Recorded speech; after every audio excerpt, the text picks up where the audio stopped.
guys, my name is Hannah Manji, and I am the birth mom that posted the crazy viral video about placing my son for adoption. Sorry about the quality of this video. I am using my phone and literally just sitting at the bottom of my closet. I've had a lot of feedback from the video. Excuse me, I have a cold. And there have just been a ton of people asking for updates and seeing where things are at, telling me that I'm going to regret this decision for the rest of my life, and just all this crazy feedback about the video. And I just thought I might as well just kind of give the world an update of where things have been, like what led me to being pregnant, I don't know, like, and my pregnancy and placing my son and all that jazz, and what life's like afterwards. So I guess I just start from the beginning. I will guess, let's see, I guess I'll just like try and like add in little snippets where the video didn't really cover it. So I met my son's father in December of 2013. My sister was serving an LDS mission. I am LDS, or Mormon, as people like to call us. So my sister was serving a mission, and there was a picture that she sent out in one of her weekly emails of her and her district, so the group of people that she was serving with. And she sent out this picture, and I was like, who's that really handsome elder on the first row? And I didn't think anything of it, but my sister the next week was like, hey, do you remember that elder that you thought was really cute? Sorry, there's a moth in here. And she's like, well, I figured out y'all would be great friends, and you guys have like the same personality, and I think he's feeling kind of lonely, and you should write him.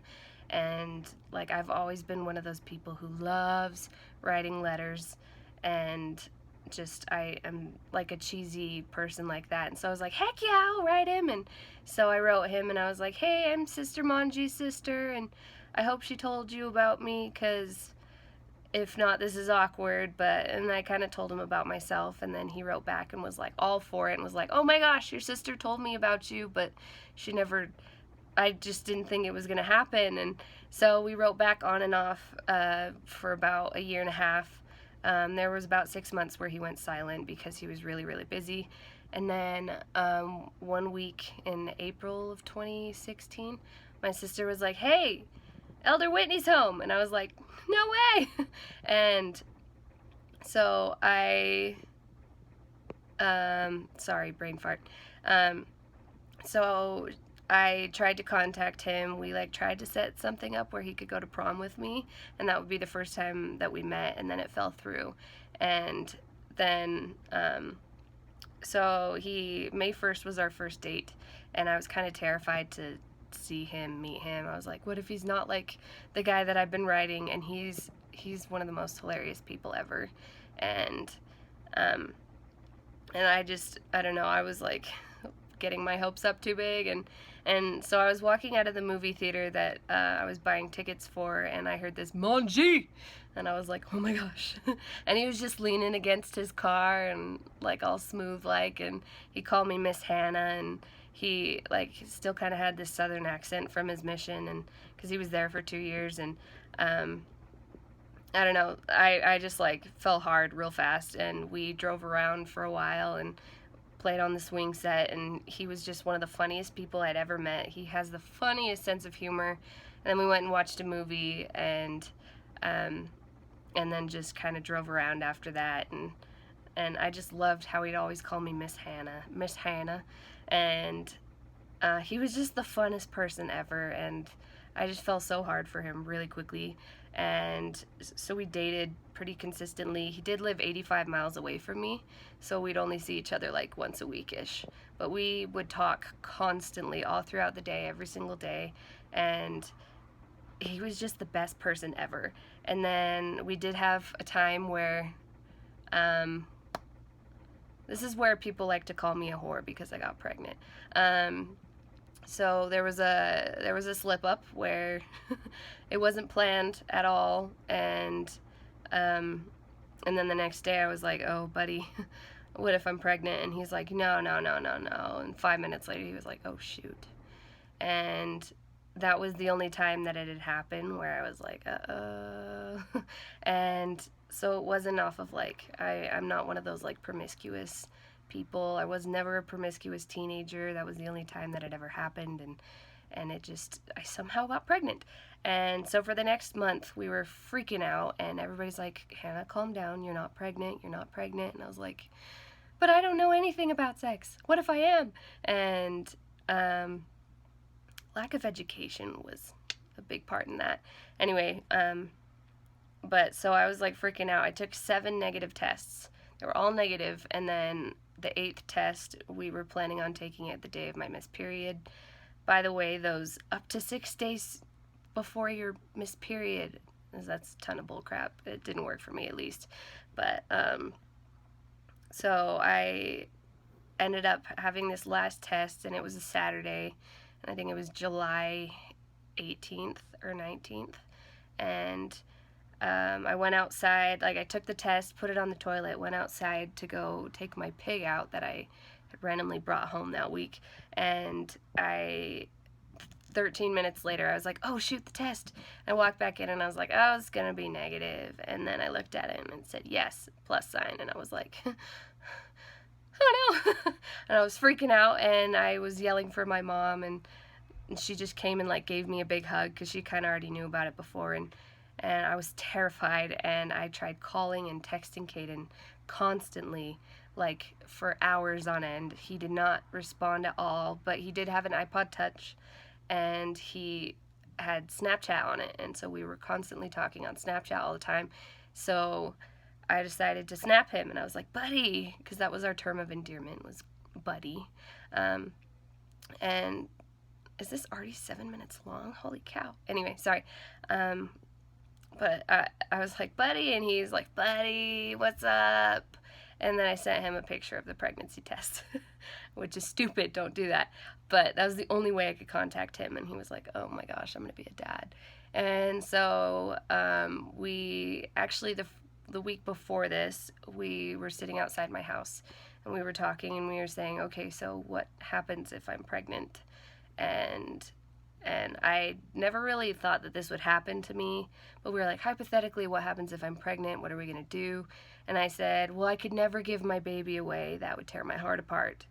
And now I kind of want to kick someone in the shins when they say that, because you really, really don't know what you're going to do until you've been in that situation for a long time. But I was like, I could never give away my baby. That would tear my heart apart. And he was the one. This is where everybody was bullying me for going against my son's father's wishes. He said, okay, well, we need to think about what's best for the baby. And you and I have not really had any education outside of high school. We don't have very much work experience at all. And we haven't been together long enough to know if we should get married. Like, it's just too soon for that. And so we decided, like, he was the first person to bring up the idea of adoption, and I wasn't really on board with it in the beginning, and I talked with my parents about it, and they were kind of leaning towards the idea of adoption. And so after I found out, like, it was just this, like, battle for a bit, and then finally Caden and I just had this, like, complete and utter peace that we needed to place our son for adoption. And so we kind of worked together to figure it out. We tried to look for families. We met with a few people, and it was an experience that we went through together. And I've always wanted to raise my son. Like, I've wanted nothing else than to be a mother. Like, that is the ultimate thing that I want in my life, is to be a mother and a wife. And it was like tearing my heart apart, but I just felt this total peace that this is what we needed to do. And we kind of had to go through it together. Like, he would stand up for me in certain situations and I would stand up for him, and we'd kind of fight through it together, and we're like, no, this is exactly what we need to do for our child. And it wasn't really about whether we could raise my son or our son, because we definitely could. Like, and I support any single mother out there, any like child who grows up in a family where neither parents are married. Like, that's fantastic, dude. That's hard work. But with us, it was just like, at first it was, okay, what's best for the baby, but it was also, what does God want? And we're a very God-centered people, I guess. And so we're going with, okay, what is our gut feeling? Like, after so much praying, we just came to it together. Okay, we need to place our son for adoption. But at the time, our son was neither a boy nor a girl, or at least we didn't know at that point. And then at about 12 weeks pregnant, I think, I was almost 12 weeks pregnant, I had gone in for my one of my first ultrasounds, and I got to hear the fetal heartbeat, and I texted it to Caden, and he like ran out of his class that he was taking, and he was so excited, and he was flipping out about it and was like, yeah, oh my gosh, I just heard my baby's heartbeat. He was freaking out about it. And so we were just getting so excited together, and we were going to go to the Disney store once we found out if our baby was a boy or a girl, and we were going to buy the baby either a Mickey or a Minnie outfit when we found out.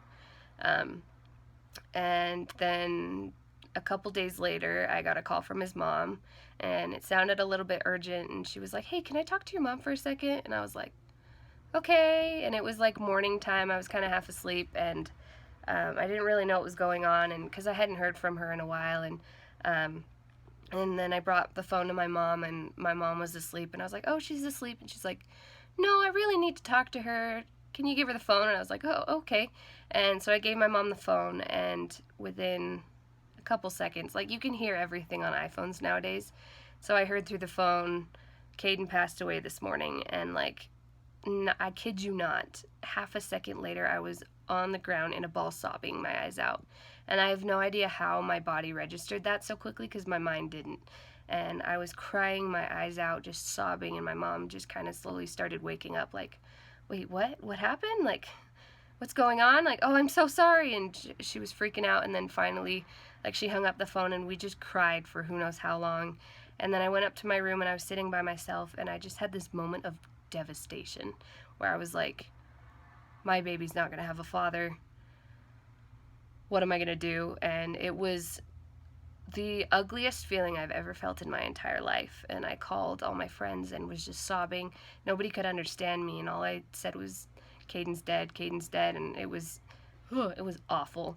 And I went to his funeral, and I was pretty happy for the most part, because I got to see him at the viewing and just kind of be a part of that whole experience. And I was like, it's okay, it's fine. I get to see him tomorrow morning before the funeral. And so everything was kind of numb. And then the morning of the funeral, I went to the viewing, and I said hi to everybody.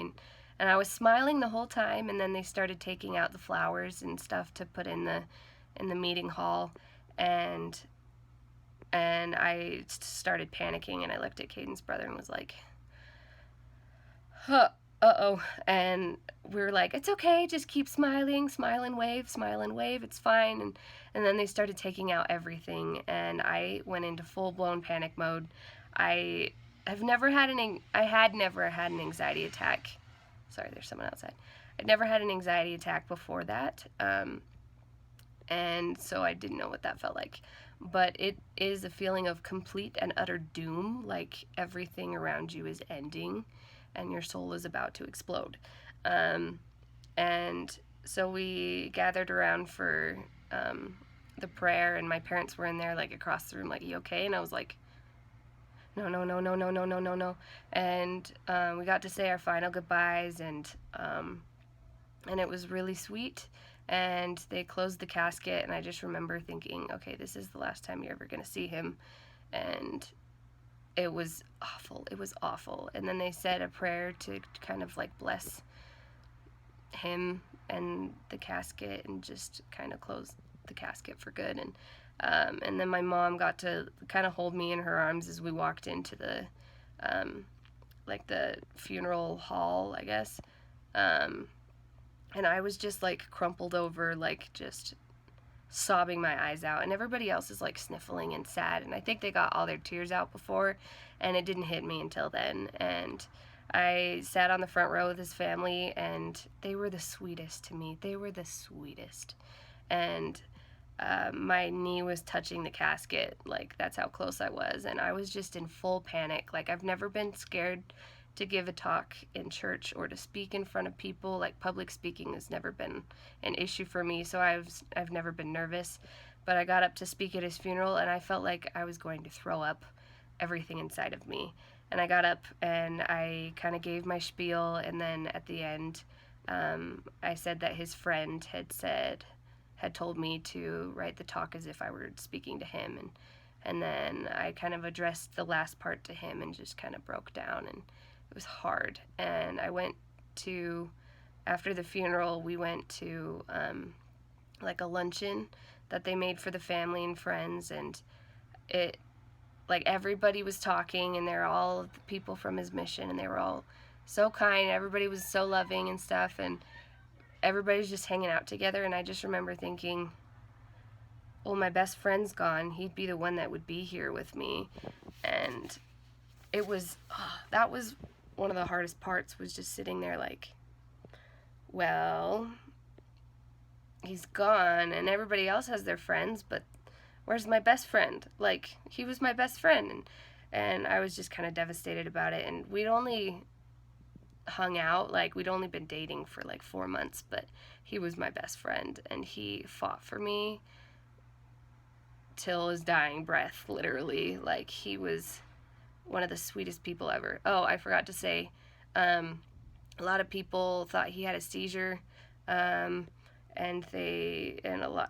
now this, if you guys know what that is, online, I guess they said that he died of a heart problem, and I was like, where did you get that? Because that's not true.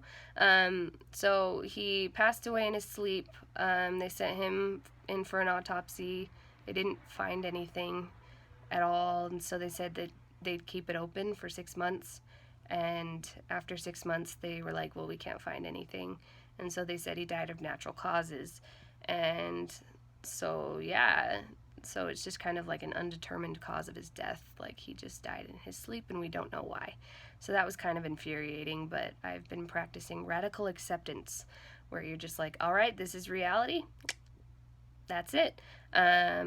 So yeah, after the funeral, everybody was asking me how I was doing, because I was now carrying a child who didn't have a father. And I was like, I'm doing well. I think I'm doing well. And then over the course of the next 2 months, like, I think something hit me, and I hit a wall, and I was in bed for like 2 months straight. I did not get out, like, ever. I didn't open the blinds, like, I didn't do anything. And my parents were like, Hannah, you gotta clean up your room, you gotta do this, you gotta do this. And I was like, y'all be lucky I'm alive right now. And I know that his family members have gone through a lot worse. Losing your son, I can't even imagine. But it was really hard to not have a father of your son, and to go through the pregnancy on your own was really rough. And then, so for that 2 months after he died, I was very anti thinking about adoption. I would not think of the word at all. So I was like, this is my last piece of Caden. How can I give that away? Like, I can't do that. That's awful. And I don't know, it was just hard, and I was not willing to think about that at all. And then I was talking to my mom one day, one night. We were at the kitchen table, and I'd found a note that I'd written to Caden's mom back from when Caden was alive, and it was just kind of a letter to her as to like why we made the decision that we did, and all of the reasoning kind of came back. And there's reasoning, but it was mostly like kind of a spiritual experience where I was like, oh no, I know I got to do this. And basically that night I just said, all right, God, if you want me to go through with this, like, you gotta let me be on board with it, because I'm not on board at all. Like, I'm not okay with this. And the next morning I woke up and was like, all right, we're gonna do this. And I was just like, I had so much peace about it. I've never had so much peace in my life about anything. And so when people say, like, oh, Hannah was just, she was just really depressed, she didn't know what she was doing, all this stuff, like, she was just mentally unstable throughout her pregnancy and she just did this on a whim. I did not do it on a whim. I did this with so much prayer, so much heartache, so much everything. And then one day I just woke up and was like, okay, we're doing this. And I went to my counselor and was like, all right, let's look at families. And the first family that I found, I fell madly in love with. And we met with them once, and they were just perfect. Like, the dad was like exactly like my dad, and they just would fit in our family so well. But there were, when you're considering placing your child for adoption with a family, you got a list of all the things that you have to ask them and the things that you want for your child, because no family is good enough to raise your child. Like, what? No one can raise my child, and nobody's good enough to do it except me. And that was the case for a long time. And I was like, how am I ever gonna, are my standards too high? Like, how am I gonna find a family for my son that I'm gonna feel good about and like feel like they're gonna do better than me? And so with this family, I had a lot of really, really heavy, dark, tough questions for when the children, like my child, would grow up. How would they handle this? How would they handle this? And their emails would we'd go back and forth just with emails. We wouldn't really text. And they would answer like very kind of light and fluffy, superficial questions, and they were sweet and stuff, and I thought that they were the ones. I still had unanswered questions, and there was a day that I'd picked out to take them out to dinner with my parents and to tell them that I had chosen them. And then after New Year's of 2016, it was the week of New Year's, I got an email from the mom, and she said that another birth mother had chosen them. And I was totally devastated, cried my eyes out for like half an hour to an hour, and then was like, I can't sit on my bum. I am 7 months pregnant. I gotta get up. I gotta find another family. Like, we're not gonna do this. And because I am one who needs certainty in my life, and it was hard to wait 2 months before having an answer of whether or not I should parent or place my son. And so I was like, no, I'm not gonna do this. And then I went online, and I was very picky with the families that I wanted. I did look through over 2,000 families. I had lots and lots and lots and lots of families come to me and ask for my baby and if they could adopt my child. And when I'd say no, they would get very hurt and upset about it. And I was like, wait, like, I need to feel that it's right. Like, no matter how much I love a family, no matter how awesome I think they are, I need to feel that God wants my child with this family. And so over 2,000 families, like, all of them are amazing, all of them are incredible, but I just wasn't feeling right about it. And so after I'd cried my eyes out, I went back onto adoption.com, and I found this family, and their names were Brad and Emily Marsh. They were the first family that popped up, and I was like, oh, I've kind of scrolled past their picture before, but I'd never really like looked at their profile. And the first thing I thought was, wow, that wife is gorgeous, and they are a beautiful couple. And so I, like, normally looking through couples' profiles, I will look through, like, there's the section where it's like age, occupation, ethnicity, what is it, like, I can't think, like what church you belong to, all this stuff. But I decided to go through reading the letter to the birth mom first. And it was cool, like, reading about them. And one thing that I loved was that they loved baseball. That was one thing that I wanted for my son is Caden was a very, very sporty person. He did tons and tons of sports in high school and growing up and stuff, and he loved baseball. And so I wanted my son to grow up in a family that loved baseball. And I also wanted my son to have an older brother, at least one older brother, who was adopted with an open adoption, because I wanted to see how that played out, just so that I wasn't taking their word for it, but to see that it was actually working out. And I also wanted his older brother's, whoever he had as a sibling, I wanted them to have blonde hair and brown eyes, because Caden had blonde hair, and I have blonde hair, and he had the darker eyes, and so I thought, okay, that's the dominant trait there, and so I thought, okay, my baby's gonna be blonde with brown eyes most likely. And I found this family, and they loved baseball. They're very active, and they're very spiritual, and just all this stuff. And Emily dresses her kids up as if they're Pinterest children that you want your kids to look like, but you can't afford it. And I was just like, wow, they're so well styled. Like, everything about them is beautiful. But like, the first look that I had at them was through their letter and to the birth moms. And so I read it, and I got to this part where they said that they, in their family, they consider birth mothers as their angels. And just everything that Emily had said about the birth moms was so amazing that I started crying. And then I went through the rest of their profile and just fell in love with them, and I was so excited about it that I like literally ran around the entire house like screaming, "Everybody, look at this family! Look at this family!" And then I emailed Emily, and I generally, when you're an adoptive couple or when you're looking to adopt and a birth mom contacts you, you're excited about it. But I was probably more excited about contacting them than they were. And I was like, "Hi, my name's Hannah. I have a crazy story. I'd like to tell you about it, but I'm just so excited to talk to you." And so Emily responded with an email back like in 30 minutes. We exchanged numbers, and then we talked like constantly all night.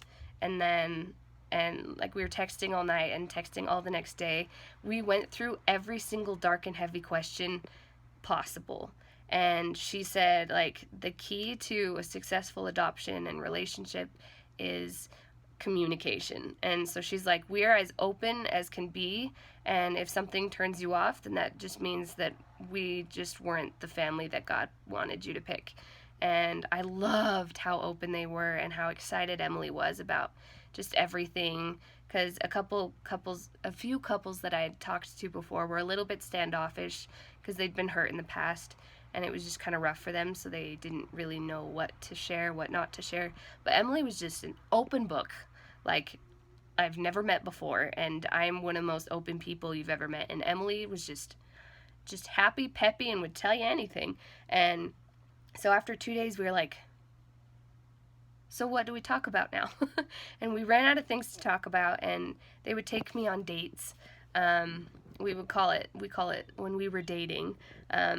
She and Brad and Carter, their oldest, would take me out to like lunches and dinners and take me to get treats, and we'd do fun things together. And after just 2 weeks of knowing them, actually the first night that I met them, we like went out to dinner, and it was actually the night that I had told my dad to set aside, oh, this lighting is awful. I told my dad, I said, set this night aside, and we're going to go tell this first couple that I am choosing them. And so this was actually the dinner that was supposed to be that one, but instead we met Brad and Emily, and we just talked for hours, and like we connected on the highest spiritual level that you can, and my mom fell in love with them, and just there were so many personal details that we could relate to with each other that was like amazing. And as soon as I saw Carter, I was like, man, my kid is gonna be so well dressed, and he is. And I was like, my kid is set. Like I just kind of knew that this was it. And like I'd met Brad's sister, because she went to pick up Carter sorry, I'm readjusting. So she went to pick up Carter from the dinner so that Carter could go to bed and we could continue talking. And I met her and was just like, she's already family. Like, I got this. Like, this is them. And so 2 weeks in, I just finally had my answer and was like, all right, we're going to do this. And my mom wasn't ready. She was freaking out. And she was like, no, your dad's still in South Africa. Like, we can't do this. Like, I'm not ready. And I was like, nope, this is it. We got to do this. And this was the day that they were going to show us their house that they were staying at. And they were just going to give us a tour. And Emily's family, like her siblings and mom, were there. And even her cousin was there. And so, I don't know, like, they just happened to be there. And so they met me. And I was just the prospective birth mother. And so while everybody was sitting in the living room, I was like, hold on.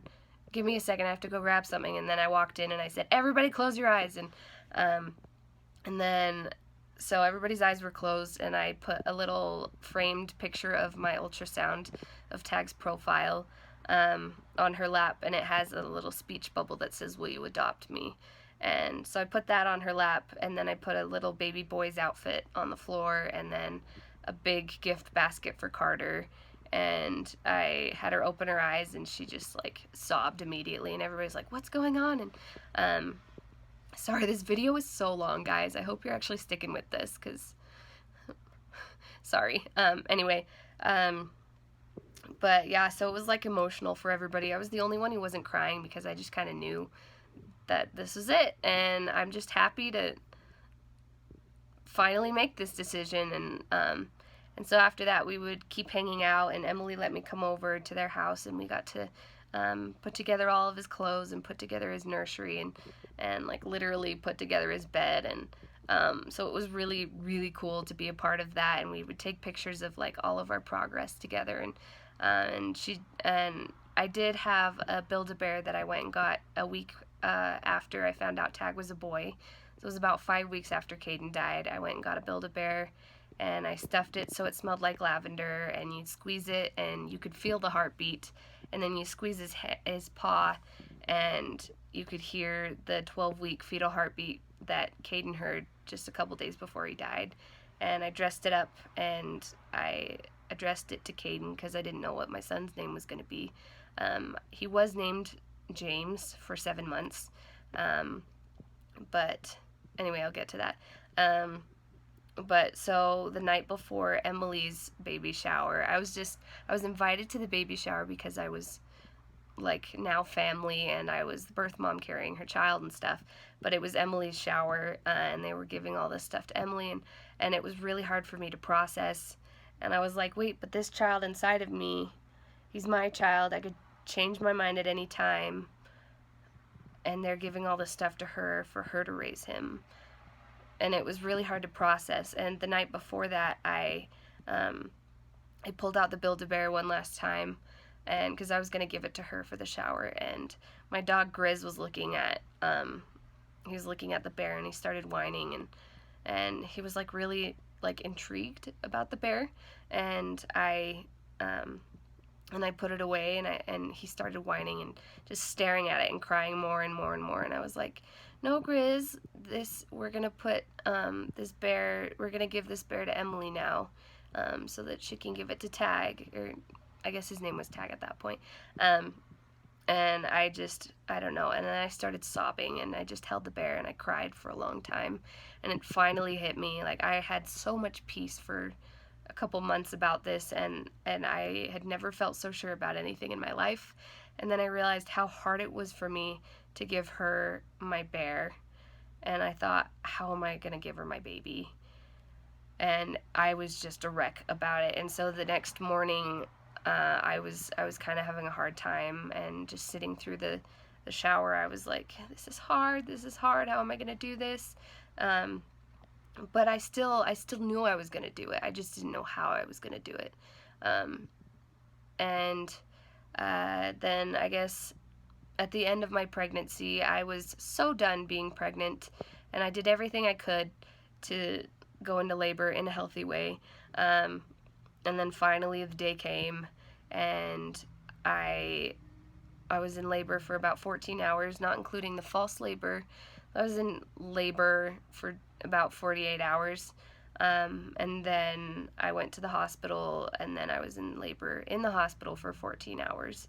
And I didn't tell Emily until a few hours after because I didn't want her to like freak out, and because she freaked out the morning before that when I was in false labor, and cleaned the house, had it spick and span by 5 a.m.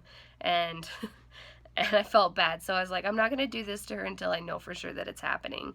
And then and I decided that I wanted them there during the labor, but I didn't want them there when Tagg was born because I wanted my mommy time before I placed him with his family.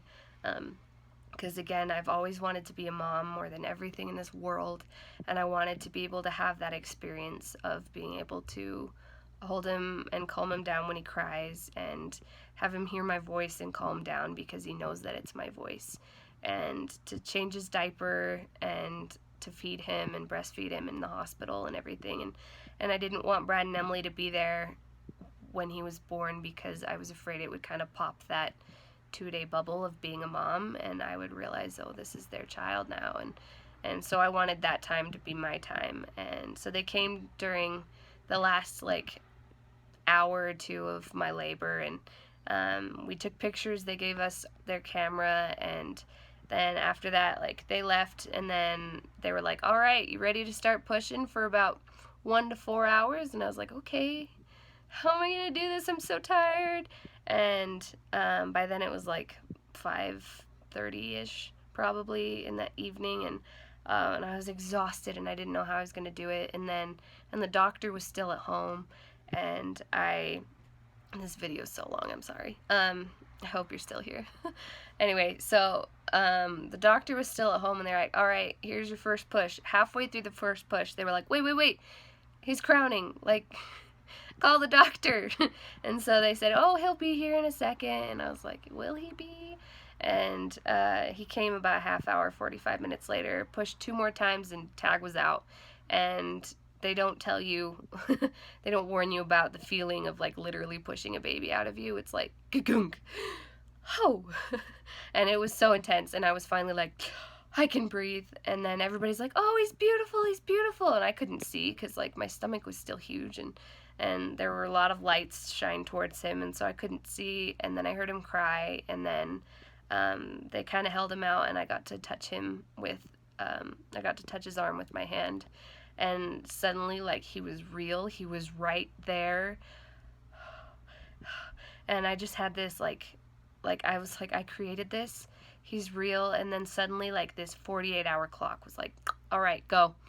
And suddenly, like, the clock started, and I only had 48 hours with him because that was when I was going to be discharged, which is generally when they do placement. And so, I don't know, they gave him to me and put him in my arms, and we got to do skin to skin, and I was just crying so hard, and everybody thought it was beautiful, and it was beautiful, and it was the most incredible experience of my life. But also holding him in my arms, I didn't know how I was going to give him to this family. Like, I was like, if I had a hard time giving her my bear, how am I going to give her my baby? And it was just rough.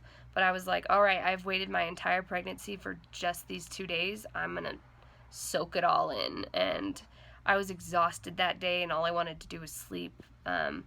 But I, like, woke up with him in the middle of the night. Like, he finally woke up, like, for the first time, and was conscious right as we were about to go to bed. And my mom and I took lots of pictures and put him in his brand new clothes that I bought for him for those 2 days. And the next night, my mom went to bed in the corner, and Tagg would wake up, and he would just, he would, like, cry and stuff, and I got to pull him out of his little crib, and I got to hold him, and I got to be his mom, and I got to just, like, calm him down when he was crying, and my mom would ask me if I needed help, and I was like, no, this is my mommy time, like, I get to do this, and I was so happy about it. It was the best time of my entire life, and it was the most incredible thing ever. And so after 48 hours, I decided to make this video, or it was a couple hours before we were going to be discharged, and all throughout my pregnancy, I had the strongest prompting that I was supposed to make a video for my son and not write him a letter. And because you see all those birth moms write letters to their children, and they tell them how much they love them, and that's all they have to hold on to. And a lot of them say, well, did she love me? Like, I mean, the letter says that, but did she? And I was calm for the whole 2 days, and I was pretty darn chill about it. I was just like, just soaking it all in and just loving him. And then, like, the time came to make this video, and my parents literally kicked everybody out on the floor, and they made a sign and said, don't come in, like, she's having her time with him, because I wanted as much time alone with him as possible. And turns out I only got like 45 minutes alone with him when I wanted like 6 hours, which was infuriating, but it's okay. But in that like 45 minutes, I just kind of let myself just sob, and I just let it all out. And it was a lot of what I hadn't been able to let out like my entire pregnancy. And during my pregnancy, I was fighting to stay strong for my parents, for my family, for all the people around me, for Caden's family, and I was like staying strong, holding my ground. This is what I'm supposed to do. I'm calm. Everything's fine. Like, we're gonna do this. And then finally, I just lost it. And every birth mom can tell you, that she's had an experience where she just loses it.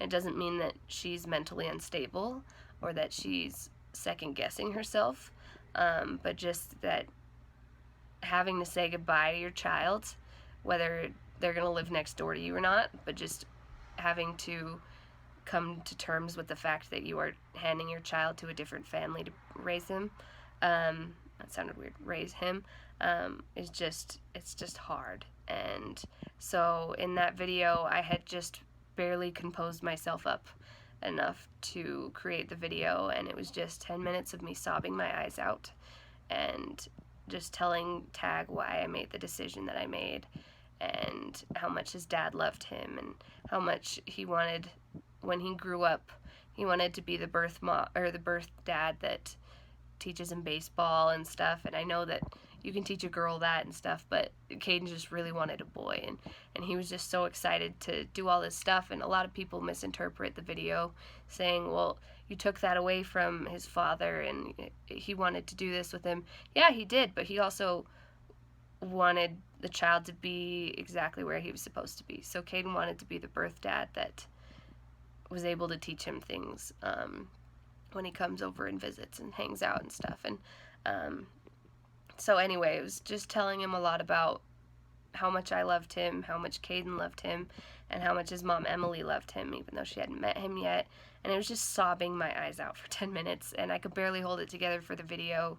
And a lot of people thought I was just depressed and mentally unstable, and that's why I made that decision. But that was 10 minutes out of my entire pregnancy where I was a mess. And I generally am not a mess. When I know something is right, when I know I need to do something, I'm just gonna push through it, and I do it, and I feel a lot of peace about it. And so I just kind of lost it for that 10 minutes. And then the nurse came back in right after I was done with the video, and then all this stuff sped up. And I was just kind of bitter because we didn't get the birth certificate stuff out of the way beforehand, and so we were at the hospital for like 2 more hours, and then we had to meet at a different location to do placement, and then finally, like, we went to this church where we were going to do placement at, and it was late at night, and Carter was very tired, and so it was just kind of messy. But I got out of the car, and we got to take Tagg with us in the car, and use Brett and Emily's car seat. And I got out of the car and realized that my necklace that had Caden's ring on it, if you look in a lot of the pictures that have been posted online and stuff and on my Instagram, there's a ring, and it's like a little white argyle ring that I had around my neck. I wore that for my entire pregnancy, and it was gone. One of the nurses walked away with it when I was taking a shower, and I never saw it again. So I was a mess, because like, that was my piece of Caden. How am I going to go through this without Caden? And so I just lost it, and But I held it together enough to, we went into the church, and we were sitting in one of the rooms, and I was just bitter. Like, my mom was crying on my shoulder, and I just, like, and I was holding Tagg, and I was like, I just want to get this over with. Like, I'm just angry at the world, and I don't want to be here anymore. And then they were reading through the paperwork with me, and it was like, basically like, I'm doing this because I love my child, and I'm not doing this because anybody influenced me to do it. And as soon as I lift up the pen, I cannot change my mind at all, which was kind of hard to wrap my head around. But in the state of Utah, as soon as you pick up your pen, that's it. Like, you can't take your baby back. And so a lot of people are saying, no, get your baby back. No, I can't do that. Like, and I wouldn't do that now, because that would just tear Tagg and his family apart. Anyway, sorry. But so I had signed the papers, and as soon as I lifted up my hand, I was like, wow, that's a lot of power that I just, like, handed over to somebody else. And it was kind of, it was hard. But so Brad and Emily came in, and as soon as Emily walked through the door, I just kind of handed Tagg out, and I was like, see, he's yours. And it was a little bit over enthusiastically, because I was a little bit bitter about just how everything worked out. It didn't work out the way that I wanted it to. Not that I didn't want them to have Tagg, but it was just, I was just tired and in pain, and I wanted to go home. And so I was a little bit over enthusiastic about that, and I didn't cry that whole night after that, except for one whole second, where Emily wrapped me in her arms, and we were both looking at Tagg, and we were both crying. And it was 1 second that I was crying, and then my mom somehow got that in a picture, and that picture is now viral all around the world, and it was on the Today Show, and I don't even know how that picture came to be. Like, I was so bitter that whole night. Anyway, but we got to all talk, and we exchanged gifts, as well as Tagg, and then everybody was, sorry, the lighting is just terrible, but my butt's numb.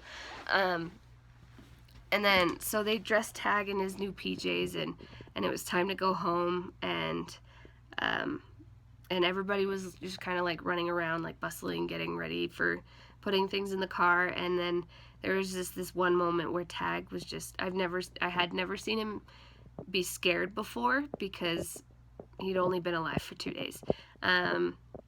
And he, like, was looking around, like, just like, what's going on? And he wasn't at the point where he could look people in the eyes, but he looked over at me, and he just looked at me like, Mom, what's happening? And that, for me, was the hardest part of the entire experience, was seeing my son just kind of in terror, and he was scared, like, what's happening? And so it felt like time slowed down with us, as everybody else was, like, running around.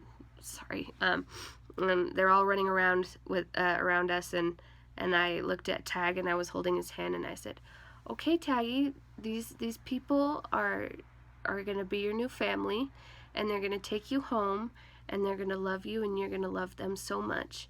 And I was just like, just kind of like, okay, like, and I was just kind of talking him through the process, and maybe he didn't understand, but it was just so hard. That was the one thing that would get me choked up the most when I talk about the experience, was just that one moment where my son looked over at me and was just scared out of his mind. And so I talked him through it, and told him that he was going to be okay. And then Brad and Emily went and picked him up, and they put him in his car seat, and they drove home, and my parents and I were sitting in the car, and they were like, so you okay? And I just was just like, I just want to go home. And I slept harder than I ever have before. And then I woke up in the morning, and I just, like, felt like this pain in my chest, and, like, I was like, what? And then I realized that all my milk came in, and that my stomach was empty, and it just all hit me, and I, like, was just overwhelmed with so much emotion, and I started to cry, and then I just shut it off, and I just refused to cry after that. And since that moment, I hadn't cried for 4 months after that, and it was pretty brutal. Um, but so that day was kind of hard, seeing that Emily was taking all these pictures and videos of Tagg, and that she was able to do skin to skin with him, and I don't know, it was just like, well, she's got my son, like that's my son, like he's not hers. And it was really hard to process, and it took a while, but I was happy for them. And whenever she would explain something to me about Tagg, and like about how he was learning to do this and this and this, I was so excited for her and for Tagg and for the family, and it was really cool. But it was just really hard because that was my son. And then after a while, like for the first couple months, like I was able to go over, like the first month I went over like a couple times a week, and Emily would go take a shower and she'd just be like, hey, can you watch Tagg for a sec? And we would just cuddle on the couch for a long time, and I just got to watch him, and I got to watch Carter, and I went over so many times that her family just became my family, like her extended family as well as Brad's. And they just, like, they would just say, hey, what are you doing right now? And I'd be like, nothing. And they're like, do you want to come over? Okay. And so I come over, and it was just like, we were just family, and we would just go hang out. So it's not, oh, do you ever get visits with your child? They're not visits. I just go hang out with my family, and I call them my angel family. And so I would just hang out with them all the time, and we have Christmas parties together, and they went to the 4th of July parade with us, and they, over this last Christmas, they came over, and my mom, so Tagg is the only blood grandchild of our family, and so it was kind of rough for my parents, because that was their only grandchild. But now, instead of having one grandchild that was placed for adoption with another family, my mom has 3 grandchildren, because there's Carter, there's Tagg, and then there's the youngest, Lucas, that they adopted in December. And so my mom gets to spoil all her 3 grandchildren when they come over and when we go over there, and she gets them all gifts, and Carter has a special place in our hearts because he was there before Tagg was, and so we got to love him first. And it was, I don't know, Carter is just one of the smartest, most incredible boys I've ever met, and he's just so intelligent and just beautiful. And I've been able to go babysit them on multiple occasions, on good days and bad days. And I got to babysit them when they had Lucas, who had just gotten off of his oxygen tubes and like his heart monitor and stuff. And Brad and Emily would go out, and after the boys were asleep, me and Lucas would just lay on the couch together, and he would just fall asleep on my chest. And so it's been the most incredible experience of my life. There have been a lot of people that have said, you're going to regret this one day, or what if, I don't know, just all this negative stuff about it. And I know that adoption is not for everyone. It is always an option, but it's not for everyone. And that no one can receive revelation for your child except for you. And so I've learned that, and I've learned to be completely happy and okay with my decision, because this is exactly what God needed me to do. He needed me to place Tagg with this family, and he has only shown me that it has been the perfect decision ever since then. Emily is every single thing that I've ever wanted to be in a mother, times 10. And she's the most incredible, beautiful woman you will ever meet. And if you ever get to meet her, please love her as much as you possibly can, because she deserves all of it. She's such a hard worker. Her house, even though she doesn't think so, is so clean all the time. She's very organized. She teaches her boys about the gospel, like at such an early age, to the point where Carter can teach you about tithing, like paying tithes to the church from what we earn, and he can teach you all this stuff, and he's 4 years old. And she just teaches her boys, like, she says her prayers and Brad. I'm sorry. I'm just like best friends with Emily. Brad's there too, and he's amazing. He's amazing. But sometimes I get to be the fly on the wall and watch Emily while Brad's at work or school, and she'll be bathing her two children while she's got Lucas in a wrap, and just, I don't know, and she just like multitasks with everything, and then sometimes I like watch them read their scriptures together, and they all get in the same bed together and they read their scriptures, like the little kids version of the Book of Mormon, and then she would say, "Okay, you come, Hannah, you come join us for prayers," and so it'll be Emily and then Carter and then me, and so Carter's in the middle, and Tagg will be asleep in his bed, and Carter will say, "Okay, I'm saying the prayer. You be quiet and you be quiet," and he'll say the prayer, and I get to take Brad's place in that moment, and sometimes I get to be there when they're all together, and just to see them teach their kids about the church and to grow up with all these values and just strong beliefs and standards, and just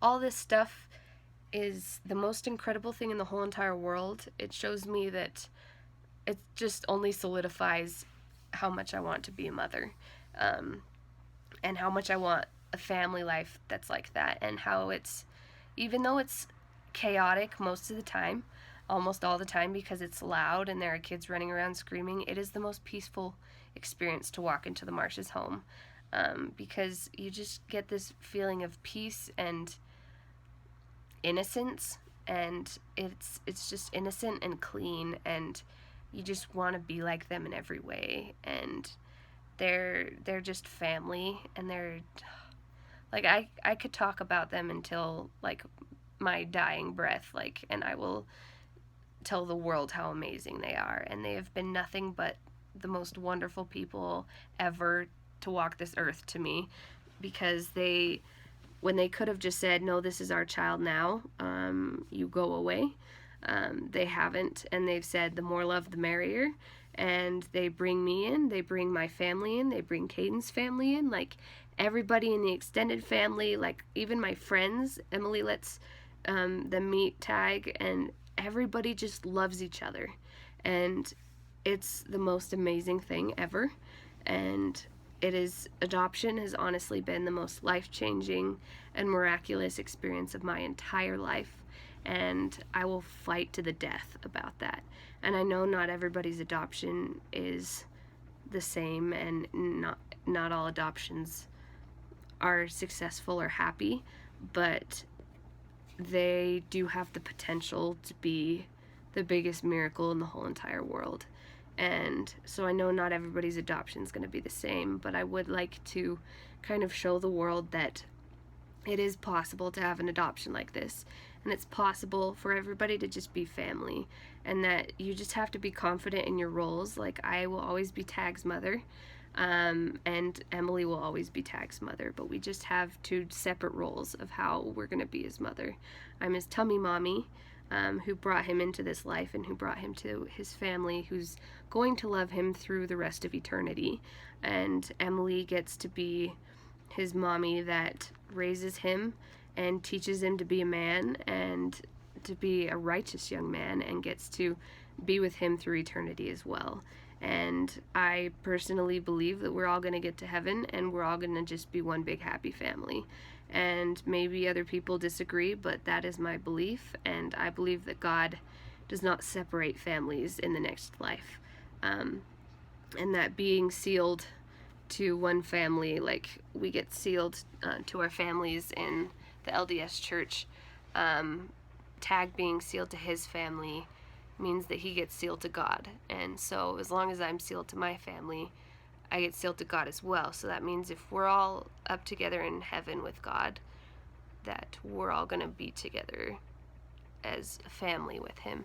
And so I'm not worried about that. I'm not worried about my role as Tagg's mom. I do have some times where I would really love more than anything to be the mother that raises Tagg, but I have never for 1 millisecond ever regretted my decision. And all the people that say that I will one day, if you've met Emily, you know that that's not possible. And if you've met their whole entire family, you know that's never going to be an issue, because even if they were to get a divorce and all this ugly stuff, which please don't, guys, like, Tagg is exactly where he needs to be. And I honestly say my prayers every night and say, God, I feel so blessed and honored to be just a part of this whole plan, and to just be able to be a part of Tagg's life, and just to be able to know Tagg is the biggest blessing of my life. And it doesn't matter what my role is, to just know Tagg and to know his family has been the most incredible thing to me. And sorry, this has officially reached an hour long, but I hope y'all have stayed through it, because I personally think it's worth it, but I don't know. Anyway, so if you guys have stayed through this, I just kind of want to close the video saying right now we're all a pretty happy bunch. I still do have my days of struggles. I've been struggling a lot lately with a lot of other things, but this adoption has never been one of them. It's the biggest blessing of my life. If you guys want to follow that story, I post a lot on Instagram. My Instagram handle is ihannah262, and I post a ton about Tagg and about adoption and about the Marshes, and just about that, like, the life that goes along with being a birth mom. And I am trying to start a foundation with my dad to help single expectant parents, or just unexpected parents, to find resources to help them through their pregnancies, and that abortion, even though it is an option, it is not always something that you have to turn to. Everybody has their choice. I'm not going to force any choice on anybody, and I don't ever look down on single moms, because I was 110,000% willing to do it. I just needed to know that God wanted me to. And some of you might be atheists, and some of you might not believe that God would do that, but I personally believe that it's exactly what God needed me to do, and that He has a bigger plan than I do. And so to all you single moms out there, I think you're some of the most incredible women in the world. And to every birth mom out there, you are angels that some families could have never had. Like, they could never have a baby without you. And you're amazing. And to just anybody that's struggling, and any single expectant mother, or expectant father, I guess, too, you're going through hell, but it is not the end of the world. And it is an incredibly lonely experience. But honestly, please, if you need somebody to go to, please reach out to me. I am always so happy to have anybody come to me and say that they're struggling, because it means I get to make a new friend. And if there's any way I can help anybody through anything, I am more than happy to. And I would love more than anything to be your friend. So if you're struggling, please reach out to me. Again, my Instagram handle is ihannah262. I will leave it in the description below. And I'm on Facebook as well. I probably won't be able to add you as a friend, because I've had so many friend requests. But if you want to follow me there, that's great too. Anyway, yeah, it's ihannah262 on Instagram. And you get to see the most beautiful family in the whole entire world there. And I just hope that you get as much love out of it as I do. It really is the most amazing thing. And sorry about this long video, but I hope you enjoyed it. And if you feel like it, you can follow me on here and subscribe or whatever. I will hopefully post more videos in the future about my adoption and how things are going and what life's like, and just hopefully I can, I don't know, me and Emily are trying to do like a Q&A video about that at some point. And anyway, so yeah, so I hope you guys have a great day, evening, morning, whenever you watch this, and I will see you later.